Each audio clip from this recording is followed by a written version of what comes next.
Hey dosto, welcome back to my YouTube channel DJ Rock Focus. আজি আমি অসমীয়া নৱবৰ্ষৰ দ্বিতীয়টো দিন। আজি আমি গৈ আছোঁ এখন মানে মন্দিৰলৈ, যিটো আমাৰ ওচৰে পাজৰে থকা এখন মন্দিৰ। গতিকে ভিডিঅ'টো চাই থাকক, স্কিপ নকৰিব। এতিয়া আমি পূজা চূজা কৰি আছোঁ ইয়াতে, আৰু এইটো জেগাত বিয়া চিয়া হয় মন্দিৰত। পণ্ডিতৰ লগত পূজা কৰি দিয়ে, ইয়াত পূজা কৰি আছে চবে।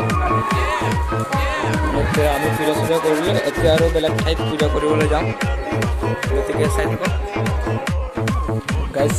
এতিয়া আমি ভিডিঅ' পূজা কৰিলোঁ, এতিয়া আমি নদীৰ কাষত যাম। নদী মানে এটা ডাঙৰটো পুখুৰী আছে, তাতে আপোনালোকক চাই থাকক। এইটো গাইজ পুখুৰীটো চাই থাকক। এইটো মন্দিৰ এফালে আছে।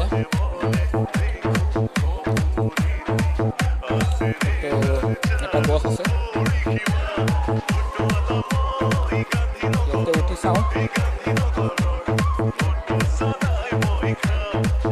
এইটো মন্দিৰৰ কাষতে এটা ডাঙৰ পুখুৰী আছে, ভাল লাগে। পুখুৰীটোৱে মন্দিৰখনৰ শোভা বঢ়াই দিছে।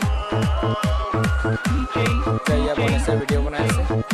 আমাৰ ফ্ৰেণ্ড দুজন এতিয়া আছে, কি হৈছে। এতিয়া আমি ওলাই আছোঁ মন্দিৰৰ পৰা। এতিয়া আমি এনেই অলপ টাউন ফালে ঘূৰিম। এতিয়া আমি ওলাই আছোঁ মন্দিৰৰ পৰা, চবেই ফ্ৰেণ্ডবিলাকে গৈ আছে। এতিয়া আৰু ওলাম আৰু। ঠিক আছে, ভিডিঅ' কেনে লাগিল প্লিজ কমেণ্ট কৰিব, লাইক কৰিব যদি চেনেল ভিডিঅ'বিলাক ভাল লাগে। আৰু এনেকৈ যদি ভিডিঅ' চাই থাকে ছাবস্ক্ৰাইব কৰিব। ভাই চবে ভালকৈ জোতাবিলাক পিন্ধিব। কাৰোবাৰ জোতা হেৰুৱাটো নাই না দে নেকি। Lamabari tea garden.